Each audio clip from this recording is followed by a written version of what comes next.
안녕하십니까. 전종희 목사입니다. 12월 20일 수요일 매일 성경 묵상입니다. 욥기 42장 1절로 17절입니다. 욥이 여호와께 대답하여 이르되 주께서는 못하실 일이 없사오며 무슨 계획이든지 못 이루실 것이 없는 줄 아오니 무죄한 말로 이치를 가리는 자가 누구이니까. 나는 깨닫지도 못한 일을 말하였고 스스로 알 수도 없고 헤아리기도 어려운 일을 말하였나이다. 내가 말하겠사오니 주는 들으시고 내가 주께 묻겠사오니 주여 내게 알게 하옵소서. 내가 주께 대하여 귀로 듣기만 하였사오나 이제는 눈으로 주를 배움나이다.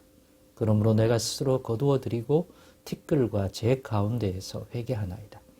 여호와께서 욥에게 이 말씀을 하신 후에 여호와께서 대만 사람 엘리바스에게 이르시되 내가 너와 너의 두 친구에게 노하나니 이는 너희가 나를 가리켜 말한 것이 내 종 욥의 말같이 옳지 못함이니라. 그런즉 너희는 수소 7과 수량 7을 가지고 내 종 욥에게 가서 너희를 위하여 번제를 드리라. 내 종 욥이 너희를 위하여 기도할 것인즉 내가 그를 기쁘게 받으리니 너희가 우매한 만큼 너희에게 갚지 아니하리라. 이는 너희가 나를 가리켜 말한 것이 내 종 욥의 말같이 옳지 못함이라. 이에 대만 사람 엘리바스와 수아 사람 빌닷과 나아마 사람 소발이 가서 여호와께서 자기들에게 명령하신 대로 행하니라. 여호와께서 욥을 기쁘게 받으셨더라. 욥이 그의 친구들을 위하여 기도할 때 여호와께서 욥의 공경을 돌이키시고 여호와께서 욥에게 이전 모든 소유보다 갑절이나 주신지라.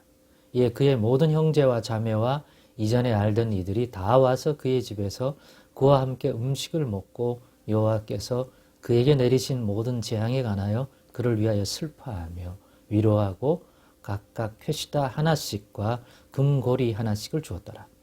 여호와께서 욥의 말년에 욥에게 처음보다 더 복을 주시니 그가 양 14,000과 낙타 6,000과 소 1,000결이와 암나귀 1,000을 두었고 또 아들 7과 딸 3을 두었으며 그가 첫째 딸은 여미마라 이름하였고 둘째 딸은 그시아라 이름하였고 셋째 딸은 게렌합북이라 이름하였으니 모든 땅에서 욥의 딸들처럼 아르이따운 여자가 없었더라. 그들의 아버지가 그들에게 그들의 오라비들처럼 기업을 주었더라. 그 후에 욥이 140년을 살며 아들과 손자 4대를 보았고 욥이 늙어 나이가 차서 죽었더라. 아멘. 네, 오늘은 욥의 회개와 회복이라는 제목으로 묵상 나눔을 갖겠습니다. 이제 욥기가 마무리가 됩니다. 하나님이 개입하셔서 욥이 그토록 원하는 대로 욥을 하나님 앞에 부르시고 욥에게 말씀을 주셨습니다.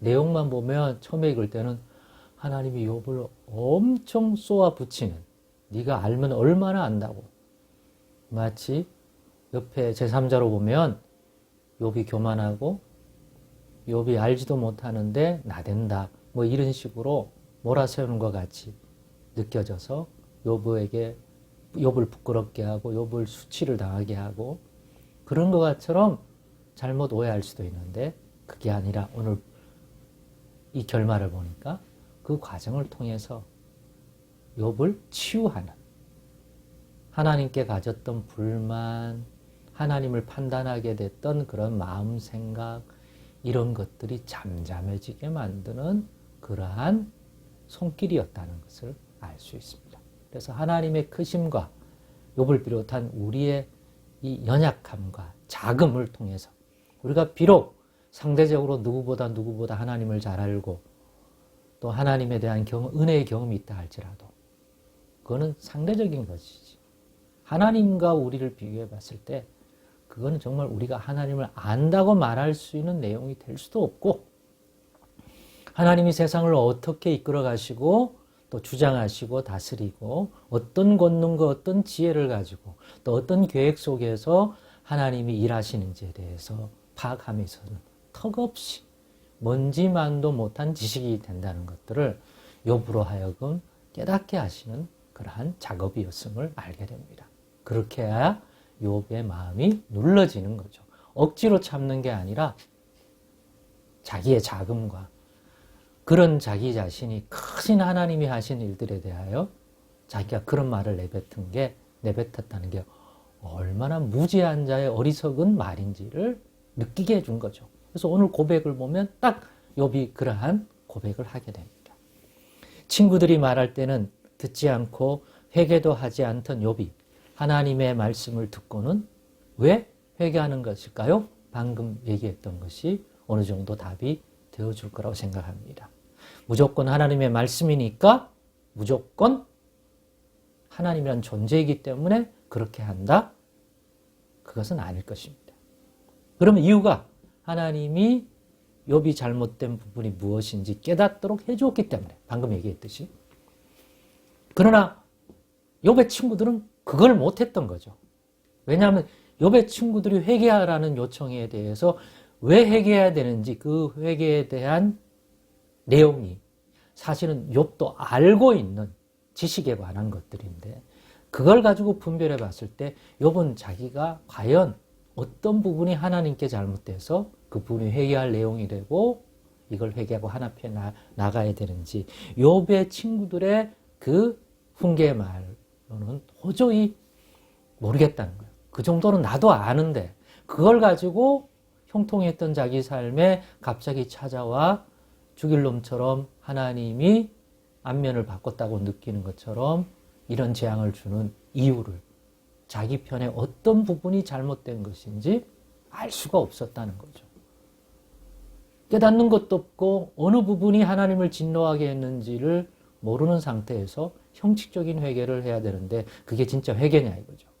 자기는 진짜 회개를 하고 싶은 거지 억지로 이 순간을 막연히 넘어가기 위해서 입술의 회개를 할 수는 없다. 진짜 회개를 하려면 내가 잘못된 것들을 깨닫고 그 잘못에서 떠나야 하는데 그 부분을 친구들은 알려주지 못하는 것이었습니다. 그 결과 욥의 친구들의 훈계 때와는 달리 하나님은 그렇게 욥으로 깨닫게 내가 이 과정 속에서 무엇이 잘못됐는지를 하나님이 알게 해주신 거죠. 자기 재앙이 자기 죄악 때문은 아니지만 그것 때문에 하나님을 향해서 친구들과의 대화라든가 그때 내뱉은 말 중에 자기가 잘못한 것이 있었던 겁니다.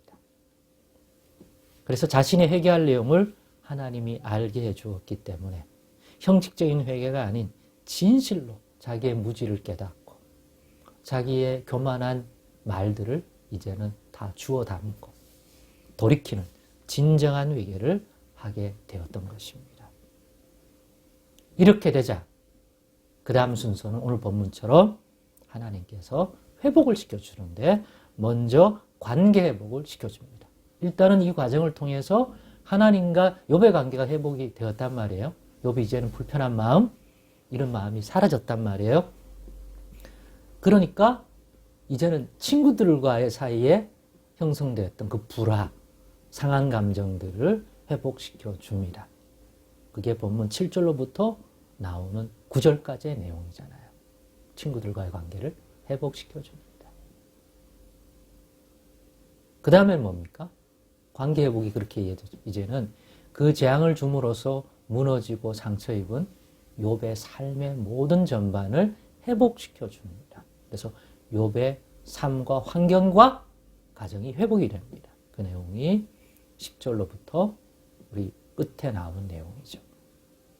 그래서 이전보다 더 풍성한 복을 주시고 욥이 가진 하나님을 향한 경외심이 어떤 것인지를 또 증명해 주고 그러는 가운데서도 인간의 연약함이 욥에게 발견되고 그러다 보니까 아무리 하나님을 경외한다고 하지만 우리가 빠질 수 있는 하나님께 대한 잘못들이 무엇인지를 욥이 또 보여준 거죠. 욥이 이 정도면 욥과 같이 하나님을 경외함이 상대적으로 부족하면 우리는 얼마나 더 자주 이런 잘못을 무지한 말로 하나님 앞에 대드는 것들이 겉으로든지 마음속에 있을 수 있겠습니까? 그러니 욥기를 통해서 이러한 모든 부분에 묵상을 통해서 더 성숙한 하나님의 백성으로서 나아가는데 꼭 도움이 됐기를 원합니다. 그래, 혹시 욥과 같은 상태에 있었다면 욥의 회개와 같은 것이 우리에게도 있기를 바라고 이제는, 그리고 그것을 통해서 상처 입은 여러 관계성이 있다면 하나님이 관계를 회복시킬 것을 기대하고 소망합니다. 그리고 삶 자체도 회복시켜 주시는 은혜가 우리 모두에게 일어나기를 간절히 바랍니다. 기도하겠습니다. 하나님 감사합니다. 우리에게도 욥에게 주신 것과 같은 참된 회개를 할 수 있도록 도와주시고, 그로 인하여 하나님과의 더 풍성한 관계 회복이 일어나고, 또 우리 삶 가운데도 모든 면에서 회복이 일어나는 그 은혜를 입게 하여 주시옵소서. 그런 믿음 주시옵소서. 예수님의 이름으로 기도드리옵나이다.